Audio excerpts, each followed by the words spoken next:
Welcome to the Table Podcast, where we discuss issues of God and culture, brought to you by Dallas Theological Seminary.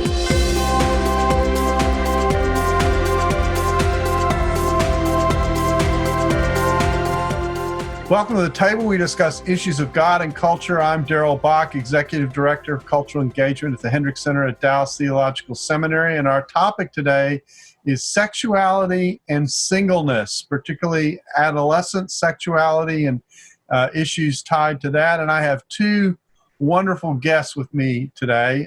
Doug Rosenau, who is an adjunct professor at Dallas Theological Seminary and is the co-founder of Sexual Wholeness and is a licensed psychologist. Doug, welcome to the table. Thank you, Darrell. And then Gary Barnes, who is professor of biblical counseling at Dallas Theological Seminary and editor, along with Sandy Glahn, of a book that the chapter on the topic is what we're going to be discussing, a book called Sanctified Sexuality, Valuing Sex in an Oversexed World.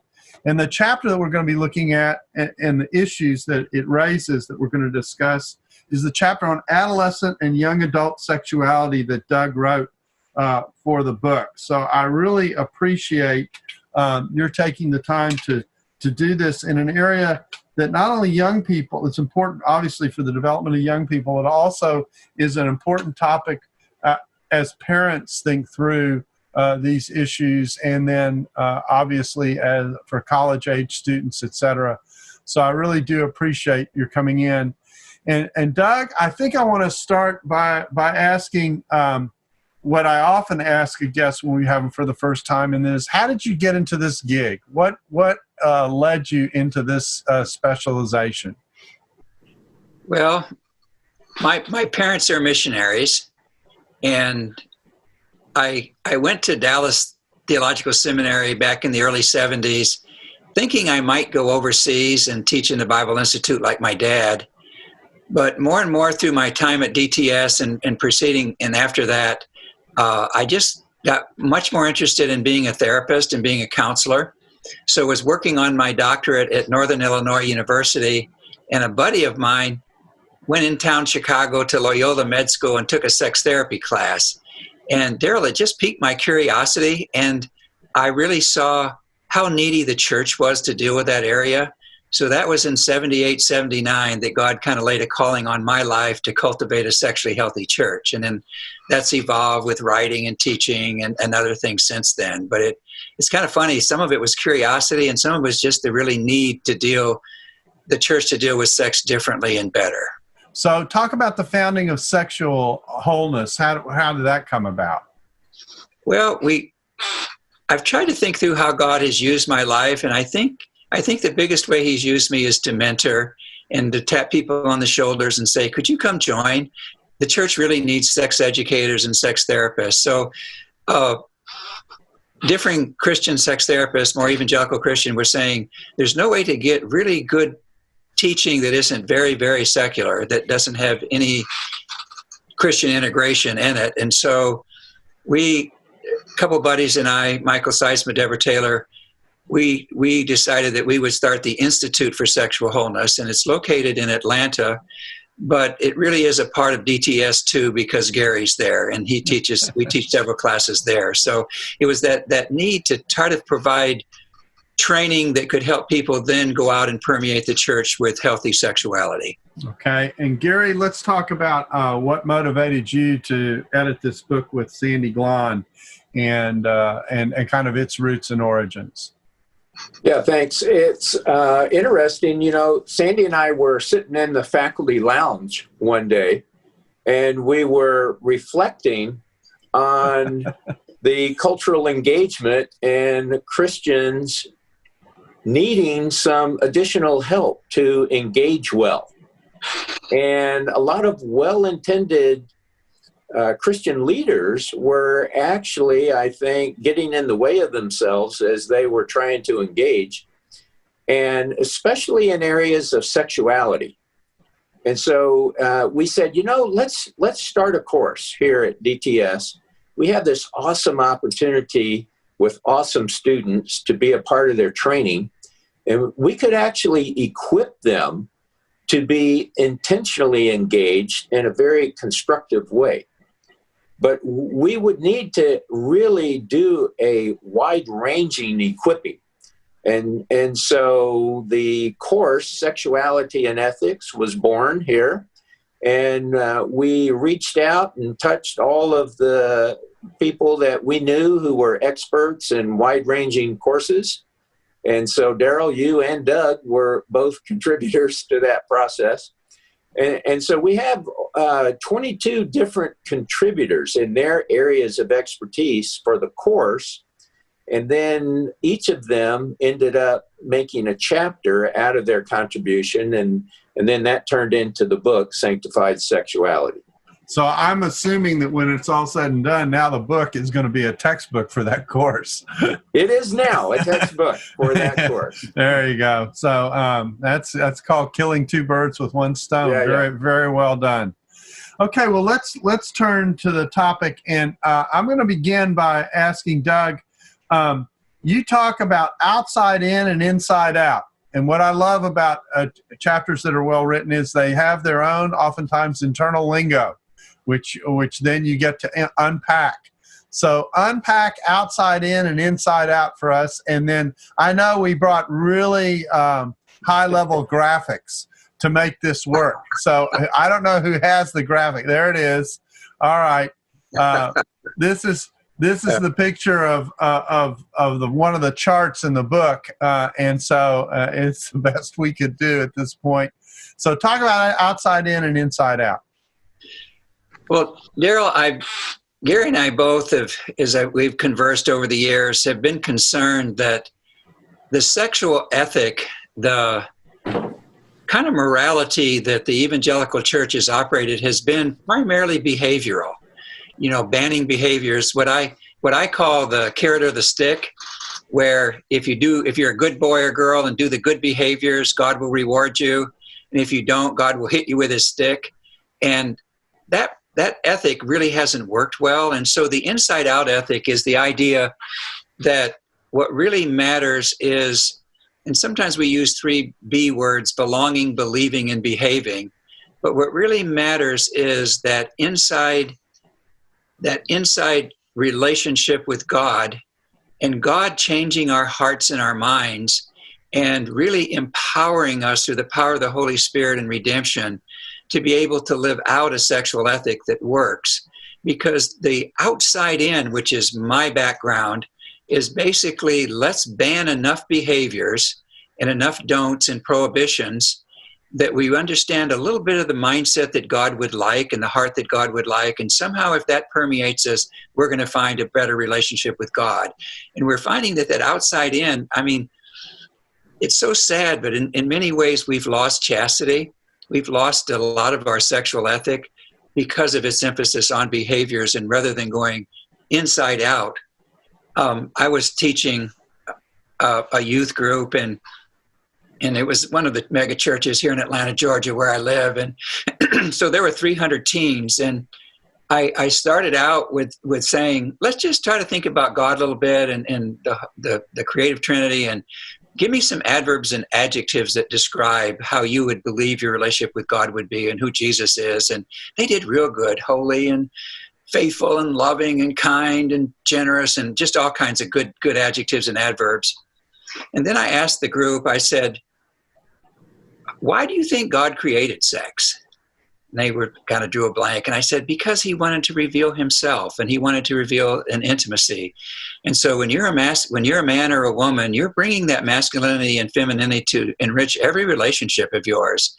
And especially when we get into, and I was kind of explaining horny to them, that all of us have the ability to be sexually attracted and aroused and to act on that, and how really and truly all of our sexual behaviors should reflect who God is. So I said to them, this coming week at high school, all these wonderful adjectives and adverbs to describe your sex life, should really be a part of your heart, and how God can empower you to really be kind and patient and generous and not just try to score. So I just feel like many people at times have had, like Larry Crabb, his book Inside Out, different theologians and wise people have talked about this inside-out principle, but I don't think we've ever applied it well to our sexuality and a whole sexual ethic and how that works. And so Gary and I have done a lot of just discussing and think this is just really in many ways the heart of single sexuality and a way to try to redeem chastity, because I think I'm much more likely, I will tell college kids at times when I'm trying to teach the inside out, I'll say, if all you're trying to do is not sleep with your boyfriend or girlfriend, we're in trouble. But what if God cast a vision as you put on Jesus and enjoy that love relationship? What if he cast a vision of you being unselfish and patient? Wouldn't that tremendously impact your sexual behaviors? Much, much more than me telling you don't do something.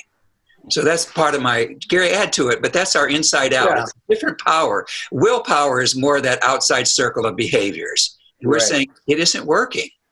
So Gary, I take it when you mentioned earlier the book and saying there we were more influenced by secular influences and that kind of thing than really biblical principles, that this is part of what you're getting at? Yes. And, there's been some awesome contributors that have really helped me a lot in rethinking this different approach than just don't do it for any kind of an ethic. Mm-hmm. But, Jamie K.A. Smith and Tim Keller have really, even going all the way back to Augustine, the idea that our hearts are a collection of mixed loves, even conflicted loves. And you don't deal with a heart problem like that strictly with the willpower. Mm-hmm. Now, of course, you do have to exercise the will, and it has to be a part of the process. But, the instructors that have really helped me a lot have kind of emphasized how this is about cultivating and growing a greater passion that orders and displaces the lesser passions in our life. And so we feel like of all areas where this needs to be applied is in the area of sexuality. And so I think we may be doing a little trailblazing here as we really try to help people see how this actually gets applied in this area as sexual beings, because so much of the time we actually don't even embrace the full theology that we're created in the image of God, and God chose to also create us to bear his image as sexual beings. And sometimes that part just gets left off. So let me, before we move on to other concepts in the chapter, let me ask a question this way. How would you lay the foundation for having this conversation with a young person? Because I'm assuming that moving into it and moving towards it is better than dealing with it kind of as it arises on the fly. So what advice or direction would you give for how to get started with doing the inside out? I think part of it is that, like high school kids and millennials, I think they're wanting to be inspired, and so what we're casting a vision is bigger than just prohibiting behaviors. And like I was asking someone, a young man, why do you practice fidelity? And he said, I do. I said, why do you practice chastity? And he said, well, that way I don't get my girlfriend pregnant. He was just going and listing a variety of behaviors. And I said, well, what if you were practicing chastity because God commissioned you to help your girlfriend be the woman that he wants her to be? And so I tried to appeal to his heart and a bigger vision than what he wasn't doing or was doing. And I think if we can capture somehow that bigger picture and that idea that redemption makes a difference and we're empowered through the Holy Spirit, that I think it sells, Darrell. I really do, because I think they're longing for something that can help guide their lives, and just the prohibition carrot or stick morality has not worked real well. The thing that leaps into my head as we're talking about this, because you're obviously talking about people who are already in the teenage years, and I'm sitting here going, well, one of the things that's happening is that the whole exposure to sexuality is actually happening pretty early. Yeah. It's happening before kids are sexually active or are likely to be. I'll say it that way. And maybe that's just a wrong way to think about it. But so how early do you begin to lay this groundwork for someone who's growing up? That's kind of what was behind my question about on the fly versus laying the groundwork, Gary. Yeah. So yes, it's very true. Even pre-puberty now, there's a high level of exposure that's unique to this generation compared to other times. And so we do want to be ahead of the curve on that. Now, of course, you always want to approach it at an age-appropriate level. And so it's no longer the thing that we think of, you have the talk, and then you've checked off your parental box. This is about having conversations, and these are continued conversations. And they're kind of spiraling in a richer and deeper way, of course, that matches the age appropriateness of the child.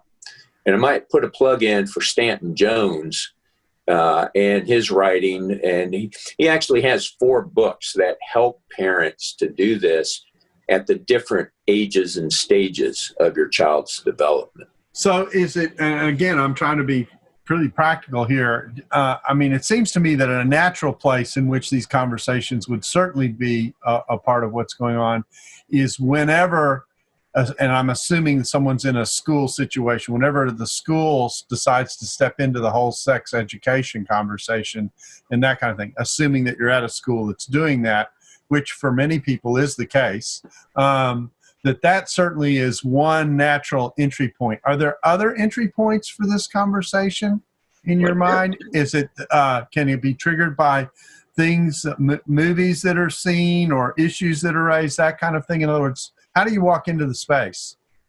I think what we're trying to tell parents in ways is kind of our deeper message that, yes, you can say to them, these behaviors don't reflect the character you want, but we're trying to help them build character. We're trying to help them create a sense of unselfishness. So I think that there's differing points. With the whole sex ed in the schools, they don't teach values. They don't teach character, really. It's just information. But I think that could be an entry point. I think just culture, their games, their movies, I think those are tremendous entry points for values clarification, not just prohibition, but a values clarification.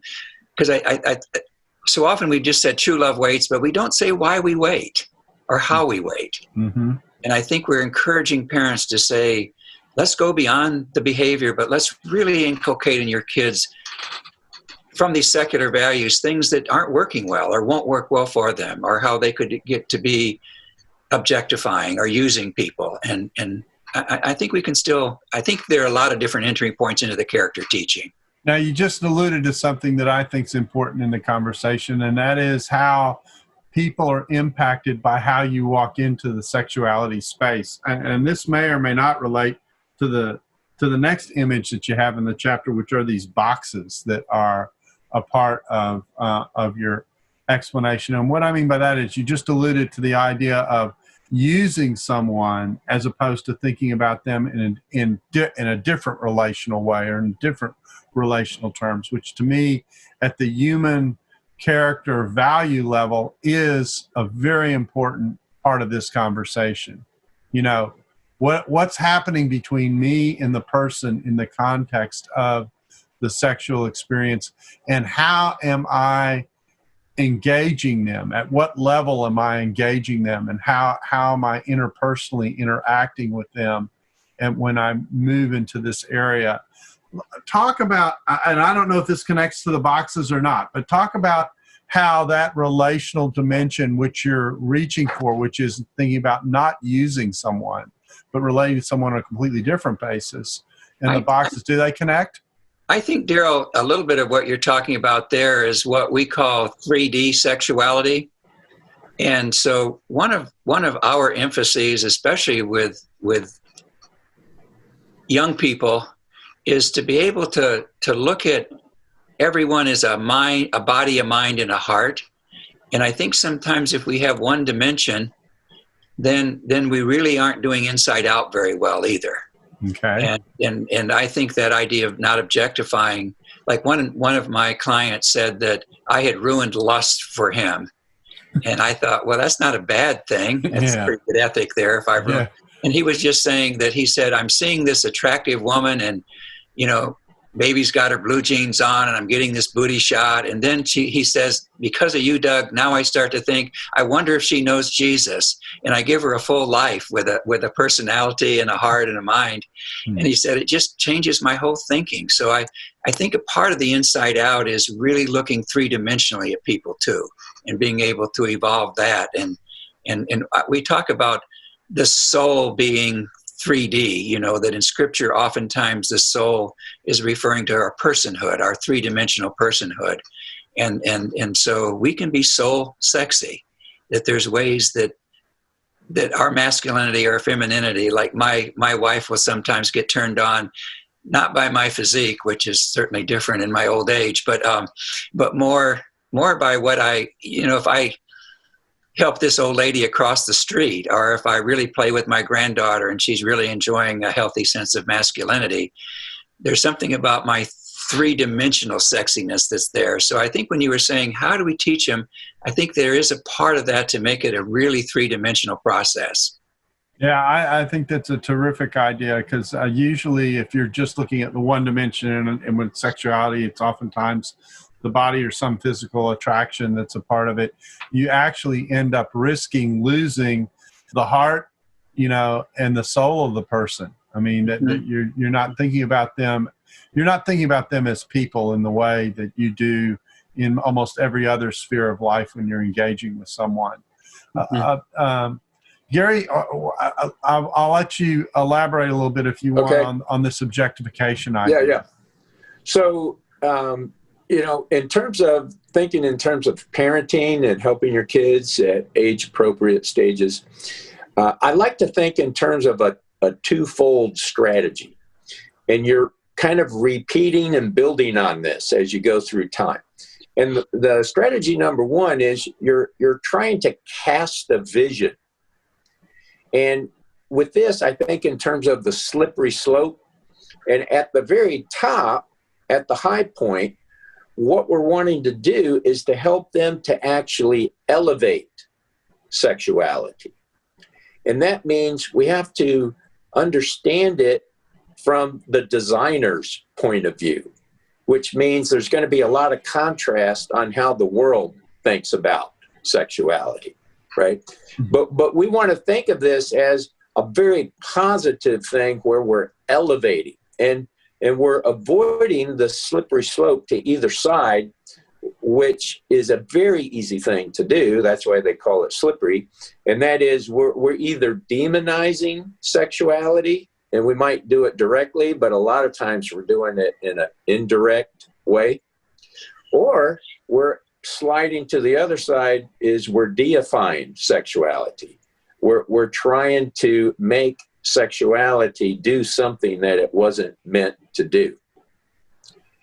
We try to make it the source of needs that are actually non-sexual needs. See, so point one is, how do we keep and continue to try to elevate? And then the second strategy is just on a day-to-day basis. I want to be approachable. I want, when my kid has a question, or even my grandkid has a question, that they're saying, yeah, I can ask this question of this person. They're approachable.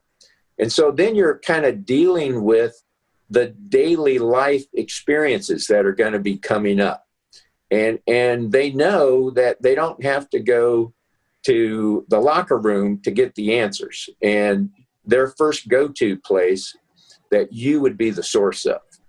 And that you're going to be on a day-to-day basis helping them to elevate. Now, I do want to go back to the boxes you were talking about, because this is actually getting very, very specific and tangible when it comes to the beginning process of socializing and then dating, and then when that advances and all the way through those progressions, even into marriage and after marriage. And so I want to kind of lateral back to Doug to really help us. I have the diagram if you want to flash that up. Okay. Okay. Flash it up. So you got, Gary, you got to be talking so that we can see it because it's speaker directed. So this is our second diagram. That's our talking point. And if you can kind of get a picture of that, and then we'll let Doug kind of walk us through it. Okay, so just to give us a little time, keep it up there for a second. You've got the true sex box, you've got the erotic sexuality behaviors box, you got the erotic sexuality feelings box, and you got the social sexuality big box. So it kind of reminds me of my kids, stashing away their toys. We got the multiple boxes in the boxes situation, but going on here. That's right. But okay, so let's work. I guess we'll work from the outside in. So start with social sexuality and then work towards true sex. Great. Okay, Doug. Yeah, that's good, Gary. And what we're distinguishing and making more clear is that God operates. Our sexuality really has two different important aspects to it. One of them is what we call social sexuality, and a lot of, like Stanley Grintz is a theologian, sexual ethics, that is written really good, and then another guy, Bill Kraft, Whole and Holy Sexuality, Marva Dawn, sexual, I can't remember her, but sexual character. They talk about how, and they, as we're working in this area, we're having to coin language. We're pioneering in some ways, trying to figure this, work this out. But really have come up with, we need to deal with social and erotic sexuality. And sometimes social sexuality has been called affective sexuality or gender sexuality. And it would be what we're born with, that we're male or female, and we interact in the world as male and female, and that adds a richness to any relationship we're in. And we can, but where we see that there's at times and it really wasn't two boxes, Darrell. In that box of social sexuality, we still have erotic sexual feelings. And when we get into the second part, that's sometimes called genital sexuality, erotic sexuality, when we get into that, there God really boundaries our sexuality, so that the social part is inclusive. Grant said it's a broader love, the way God loves. And the erotic is exclusive. It's Christ and the bride. Don't have idols. I want an exclusive relationship with you, and that orgasms and intercourse and genital sexuality should be exclusive to marriage, because that's really a place where we could be truly naked and unashamed with that kind of commitment. And so we have the three boxes, but we're really trying to create some concepts of our sexuality at times is just a social sexuality that still has an erotic component to it, but it's that broader social sexuality. And then we can create an exclusive relationship where we start to get into the erotic sexual behaviors, and in time in marriage, true sex. What would you add, Gary? So it's really a great example of how in any of the three boxes, you could either be demonizing or deifying. And our calling is to be embracing and to be good stewards and to elevate the opportunity that's specific to each of those three boxes. See, and so one of the big things that we have a lot of discussion about in class is the difficulty and the challenge of doing social sexuality well, doing that as a good steward. And especially in a seminary setting, we are very much on the repression strategy. Yeah, it's a different kind of dating game when it's single seminary students. Yes, and there's so many sad but real stories. Like the one story that comes to my mind is a young single woman is getting on the elevator, and there's already a married guy on the elevator, and she smiles and says, "Oh, do you know what time it is?" And the guy jumps to the back of the elevator and says, "I'm married."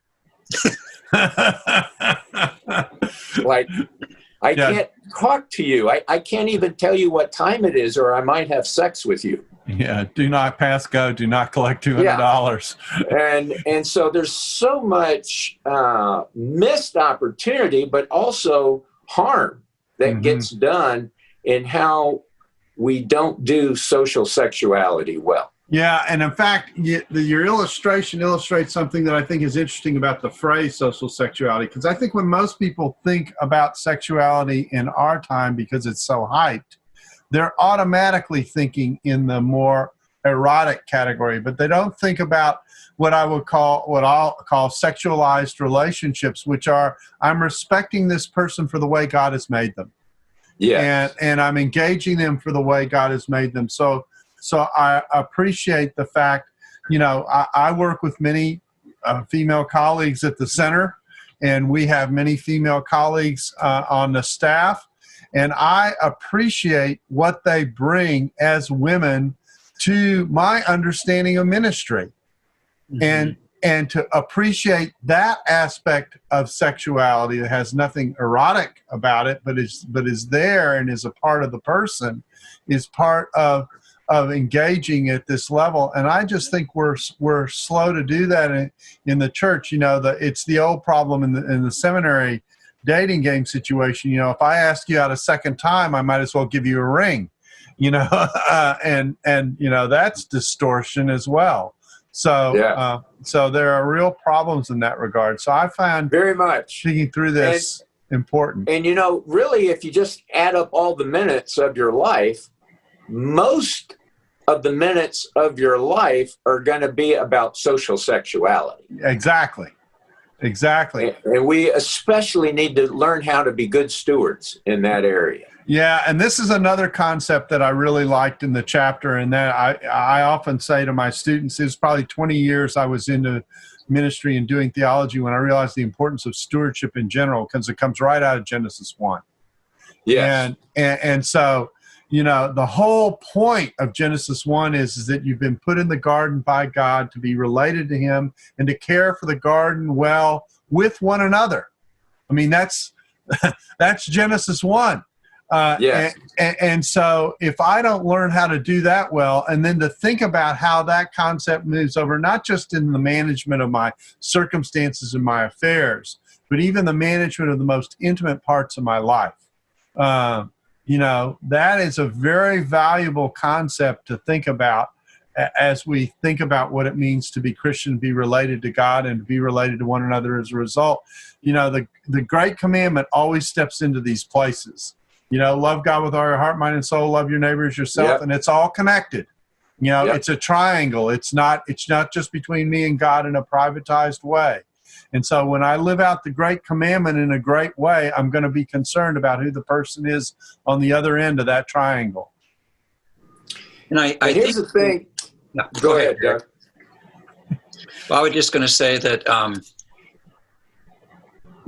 Gary and I at times get people that are just afraid of their sexual desire, and almost wish God could take it away, rather than steward it wisely, Darrell, and say, well, thank you, Lord. In this relationship with this woman, I'm going to have the boundary a little more carefully because she is attractive and arousing to me. But rather than be afraid of it, embrace it and steward it. And so Gary had mentioned the word repression, and we always say repression is what we do at times, especially if we have a prohibition set of morality. And that's not what God calls us. He calls us to embrace our sexuality and to enjoy it and to steward it wisely. So we like the word steward. It has a little softer than discipline. Yeah, but it also gets at the point, which is that there is I want to say there's a dual management responsibility. There's a management before God, and there's a management in relationship to the other person. Yes. And it's that triangle that is so important in thinking about this, because if you remove either part of the end of the triangle, if you remove God from the picture, that's going to produce problems. If you remove that person at the other end of the triangle as a person, that's going to create problems. So it seems to me it's an important image. And I'm going to transition because we're running short on time, and I want to be sure and get this in. Let's talk about the bridge, okay? And I know you've got a third high-tech illustration for us. Here we go. Here's the picture of the bridge. Here's our bridge. Looks like the Brooklyn Bridge to me. But anyway, Yes. Connecting, coupling, and covenanting, and social sexuality to erotic sexual behaviors to true sex. You're moving us through the boxes on the one hand, I see, but Yes. you're also giving us some other terms to think about this spectrum that we live on in That's relationship to sexuality. Yes. So Okay. go for it. Doug. Well, I like the bridge. I better like it. I helped create it, but but I like the bridge because, in a practical way, when we looked at connecting the three different stages, connecting friendship sexuality, social sexuality, and then the coupling sexuality really helps us explain more of when we're starting to get into an exclusive relationship that will start to bring in the erotic sexual behaviors as an expression of love and romance. But we're really making two pretty strong posts. If you're off the bridge, really that's not a place for erotic sexuality at all. There will be attraction over here in the coupling realm. There will be a lot of social sexuality. There will be the beginnings of relationships that may get exclusive and get on the bridge. So a big post in the bridge would be exclusively dating. And I'm basically, this is a little bit, I realize the bridge concept probably applies more to college and post-college than it does to the earlier adolescence, because early adolescents are going to just date as a learning experience. Whereas when you get into seminary, you're post-college, you're starting to date with the idea that I at some point would like a mate. And so if I'm dating, I'm really making some decisions. So getting on the bridge is exclusiveness. And that to me would be where the erotic begins to be explored. And on the bridge is where we get a lot of the questions of how far can I go? And I oftentimes will say, well, that's a pretty selfish question. How far can I go? Mm-hmm. What if we say on the bridge, how can I be sexual and help that man grow into the man God wants him to be? Or, how do we work with that? And then the other post is marriage, I do. And there's where we're saying you really need the covenant relationship of I do before you get into genital, true sex. So we are kind of defining social sexuality that will have an erotic component to it that we're not afraid of. And then at some point we will get on the bridge with our sexual arousal and attraction. And there will be ways we express that without true sex. So that's kind of the bridge that helps us think through dating relationships that would lead to true sex, and yet still really trying to keep clean and define that whole social sexuality where we're just doing more of a connecting relationship than a covenanting relationship. So as I think about this, there's a sentence that actually it's the last sentence in the chapter where it says, we can learn lovingly to value, celebrate, and protect each other's sexuality. There's a relational dimension to that sentence that I think is really, really significant. And I tell you the word that caught me in that sentence. And they're all important words, to value, to celebrate. But the word that I thought was interesting was the word protect. And there's something precious that you do when you're protecting something. And so I think about the bridge and the questions that you're asking. Here's a question that's kind of in the back of my head, and I don't know how to ask it other than to ask it. And that is, one of the differences between the ancient world and our world is that people are, generally speaking, waiting to get married. They're getting married very late in comparison to the ancient times. people got married in their teens in the ancient times. Girls got married almost immediately into the entry of their teenage years and in puberty, and then boys got married, generally speaking, just slightly later. Okay, so that's very early on in the game of life. You want to think about it that way. So part of what we're facing is not just the overhyped sexuality that's a part of our culture, but the fact that people are waiting so much longer to get married. And then here's the other factor that I think is very undervalued in terms of the way our culture has changed. And the reality is that the pill changed the consequences for people. Mm-hmm. It got rid of that stick. Exactly right. And so you put those two things together, the presence of the pill, which lowered the consequences for engaging in sexuality, and the delay of getting married and the movement towards exclusive intimacy, which of course now has so impacted our society that people raise the question about exclusive intimacy at all, and you look at the cumulative effect of those factors. It seems to me we're in a really much more challenging environment in some ways than used to exist. Think that's fair? Oh, absolutely. That's why, like when we teach the class at DTS, and I have a whole chapter geared especially towards millennials, towards that 20 to 30, called "So What Do I Do with Horny?" Mm-hmm. So what do I do with libido and desire? And because if we're waiting till 28 or 29 to get married, we have some pretty high libido years and the culture would say, why wait? And so I believe, Darrell, when you were talking about value, celebrate, and protect, I was determined that I would not define virginity behaviorally. And so that is the book, Soul Virgin, and now my new book that hopefully will come out this coming spring at the latest, called Single and Sexually Whole. I define chastity or virginity as valuing, celebrating, and protecting your sexuality and the sexuality of your brothers and sisters. Because I think that is hitting more at the heart attitude of it. And then I think we can unpack each of those. That value means to make it more of what God intended it to be and to cast that vision. And to celebrate is not to be afraid of it, but to embrace it. And to protect, obviously, is to put on Jesus and have his sense of self-control and patience and love that he's trying to. So I do think it's more of a challenge if you're 27 and not married. I do. Gary? Yeah, so it's no question a bigger challenge than ever before. And that's why we need to kind of rise to the occasion with how do we elevate with this bigger challenge.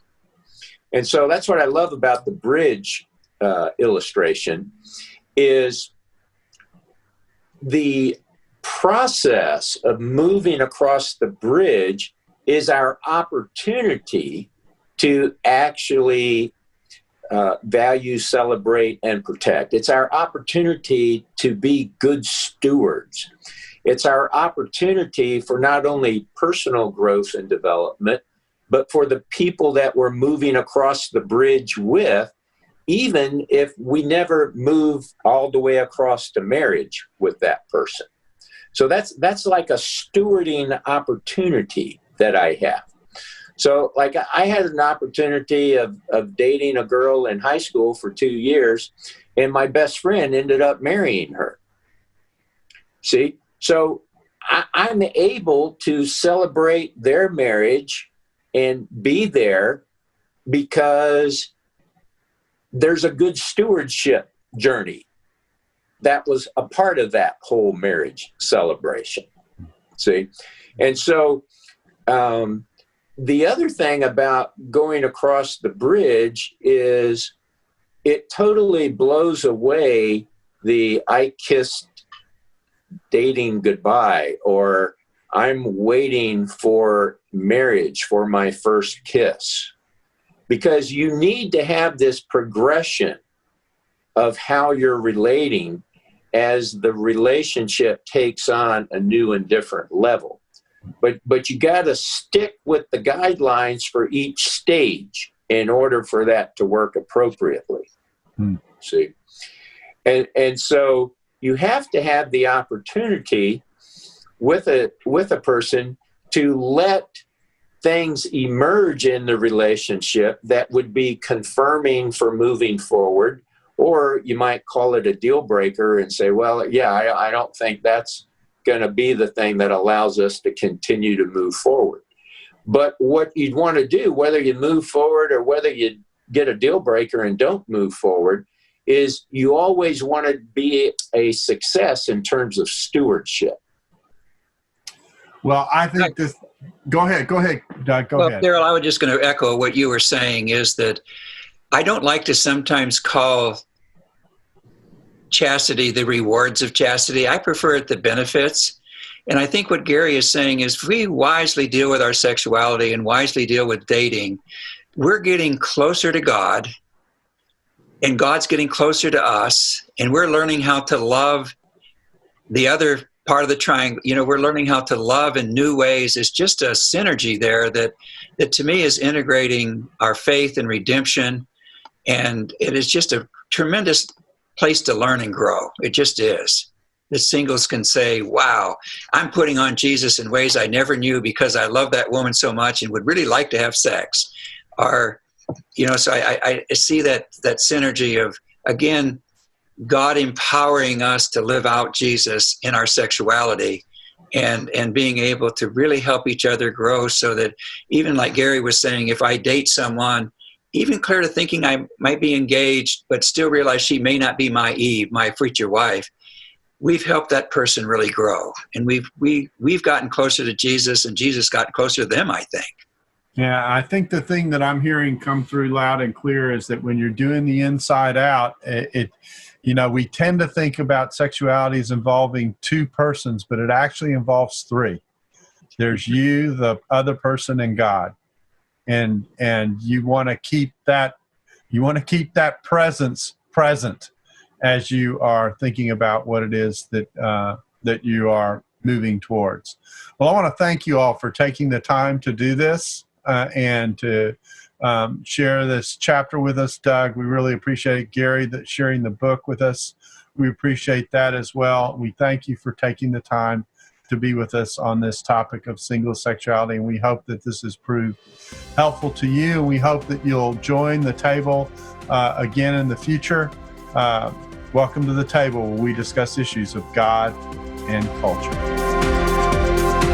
Thanks for listening to the Table Podcast. For more podcasts like this one, visit dts.edu/the table.